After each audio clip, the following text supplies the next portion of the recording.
सभी को नमस्कार। दिव्यांग प्रतिभा ऑफिशियल यूट्यूब चैनल में आप सभी का स्वागत है। आज का प्रेरक प्रसंग, संगति, परिवेश और भाव। एक राजा अपनी प्रजा का भरपूर ख्याल रखता था। राज्य में अचानक चोरी की शिकायतें बहुत आने लगीं। बहुत बार कोशिश करने से भी चोर पकड़ा नहीं गया। आखिरकार हारकर राजा ने राज्य में ढिंडोरा पिटवा दिया कि जो राज्य में चोरी करते पकड़ा जाएगा उसे मृत्यु दंड दिया जाएगा। सभी स्थानों पर सैनिक तैनात कर दिए गए। राज्य में घोषणा के बाद 3-4 दिनों तक चोरी की कोई शिकायत नहीं आई। उस राज्य में एक चोर था जिसे चोरी के सिवा और कोई काम आता ही नहीं था। उसने सोचा, मेरा तो काम ही चोरी करना है। मैं अगर ऐसे डरता रहा तो भूखा ही मर जाऊंगा। चोरी करते पकड़ा गया तो भी मरूंगा। भूखे मरने से बेहतर है राज्य में चोरी की जाए। वह उस रात को एक घर में चोरी करने घुसा। घर के लोग जाग गए, शोर मचाने लगे तो चोर उनसे अपनी जान बचाकर भागने लगा। पहरे पर तैनात सैनिकों ने उसका पीछा किया। चोर अपनी जान बचाने के लिए नगर के बाहर भागा। उसने पीछे मुड़ के देखा तो पाया कि कई सैनिक उसका पीछा कर रहे हैं। उन सबको चकमा देकर भाग पाना संभव नहीं था। भागने से तो जान नहीं बचने वाली थी। उसने एक योजना बनाई। चोर अपनी जान बचाकर भागते हुए नगर से बाहर एक तालाब किनारे पहुंचा। उसने अपने कपड़े उतारकर तालाब में फेंक दिए और अंधेरे का फायदा उठाकर एक बरगद के पेड़ के नीचे पहुंचा। बरगद पर बगुलों का वास था। बरगद की जड़ों के पास बगुलों की बीट पड़ी थी।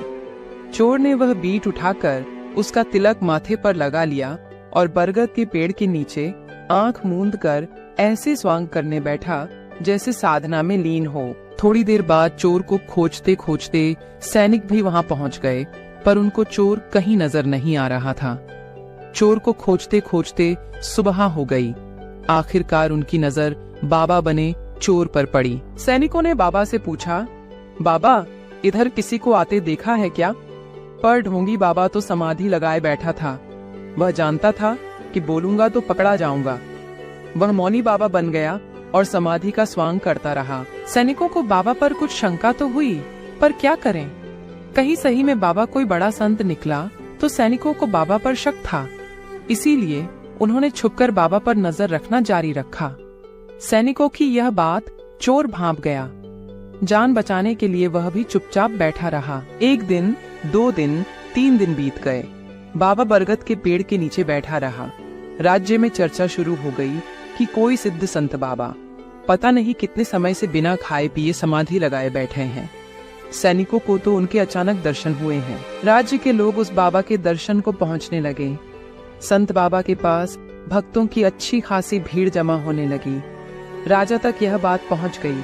राजा स्वयं बाबा के दर्शन करने पहुंचे। राजा ने बाबा से विनती की कि वह राजमहल में पधारें और उन्हें बाबा की सेवा का सौभाग्य दें। बाबा बने चोर ने सोचा कि बचने का यही सही मौका है। वह राजकीय अतिथि बनने को तैयार हो गया। राज्य के सभी लोग संत बाबा की जय जयकार करते हुए राजा के राजमहल में संत बाबा को ले जाकर उनका सेवा सत्कार करने लगे। लोगों का प्रेम और श्रद्धा भाव देखकर ढोंगी बाबा का मन परिवर्तित हुआ। उसे आभास हुआ कि यदि नकली संत होने में इतना मान सम्मान है तो सही में संत होने पर कितना मान सम्मान होगा। उसका मन पूरी तरह परिवर्तित हो गया और वह चोरी करना त्याग कर सन्यासी हो गया। इस कहानी की शिक्षा हमें इस कहानी से क्या सीखने को मिला बच्चों? कि संगति, परिवेश और भाव इंसान में अभूतपूर्व बदलाव ला सकता है। कोई असंत भी संत बन सकता है यदि उसे कोई राह दिखाने वाला मिल जाए। बच्चों, अपनी संगति को शुद्ध रखिए।